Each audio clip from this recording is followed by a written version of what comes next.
Everyone's favorite modern overrated president is back. Former President Barack Obama said in an event Wednesday that the U.S. needs to address the allure of dangerous misinformation on the internet through a mix of regulation and industry standards when describing how social media companies should handle misinformation and disinformation on the internet in an event hosted by the University of Chicago's Institute of Politics and the Atlantic. I do think that there is a demand for crazy on the internet that we have to grapple with, Obama said. Obama pointed to examples of how misinformation has plagued the U.S., with some still falsely believing that President Biden did not win the 2020 election. The former president said that once the smartphone came into play starting in 2010, there was an erosion of accountability norms and standards of political life. Once the creation of social media occurred, the type of rhetoric was able to spread and accelerate, he said. Obama said we need a combination of regulatory measures and industry norms to push social media companies to deal with misinformation. Social media companies have been pushed to do more about false information on their platforms, most recently to restrict Russian disinformation about the Ukraine war. President Biden has blamed social media for spreading disinformation about COVID 19 and vaccines, as well as contributing to what the White House calls a youth mental health crisis. I do agree with it causing a youth mental health crisis because people online are so nasty, and a lot of younger individuals. I mean, even myself at a certain point can have a difficult time kind of putting up with that stuff because someone that's really young doesn't they don't have the same type of thick skin that an adult might, and even then you can still push someone that's older to various degrees. But um I do agree that social media probably has assisted with making it easier to just find false crap and spread it and stick it all around the place. But the issue I have with this statement on his part is he attributes. So he says that the smartphone came into play and this was where they had an erosion of accountability. I don't know if that's true because the internet has been around, and I know it's increased in its popularity, but the internet has been around since the 90s. Social media has been a thing that's gotten bigger and bigger since the early 2000s when you had MySpace and Facebook coming up. Um, I don't think you can attribute this to smartphones. I think if people didn't have smartphones, they would still go online with their computers, which is something I do, even in having a smartphone.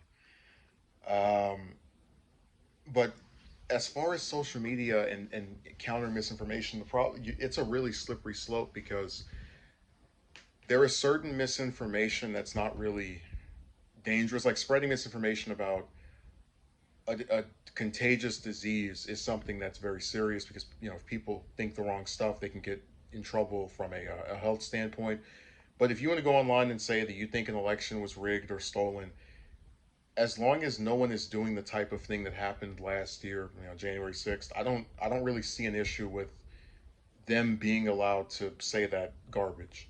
Um, and the other thing is, if people are saying something with no proof and you put a disclaimer, hey, look, we fact checked this. This is wrong.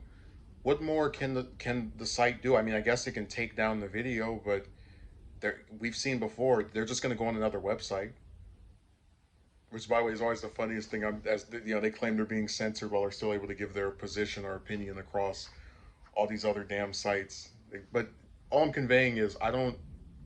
I think certain misinformation that can't be attributed to causing a public health crisis or messing with people's livelihoods or just some other thing, I don't believe should be gotten rid of just unilaterally.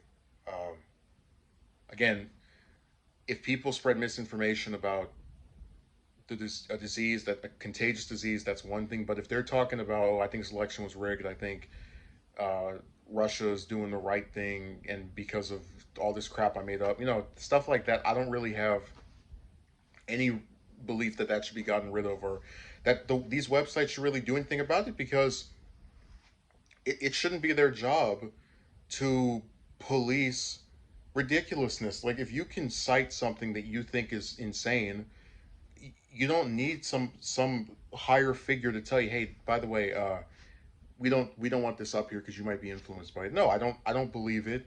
I know it's a crock of crap, And unfortunately, people can take. I mean, if you told me they were going to take, because I've seen before people when someone loses an election, they think it's rigged. I saw this with 2012 election, Obama and Romney. You know, it's this has been done before. But if you had told me prior to last year that people were going to be so convinced the presidential election was rigged that they were going to go and try to attack sitting members of Congress, I would have thought you were crazy. But it happened. But again, it's like, to what extent does the misinformation get the blame for extremists? Because most people in this country don't go up and try to assault and do other manners of bodily harm to sitting to public figures. So I don't know. I think this is a really slippery slope, and it's a lot more nuanced than just let the social media websites handle these. No, I don't think they should go after all this stuff. I think they have to sit down and ask themselves what is actually causing a health risk, because very little of the misinformation, as stupid as a lot of it is actually affecting people's lives.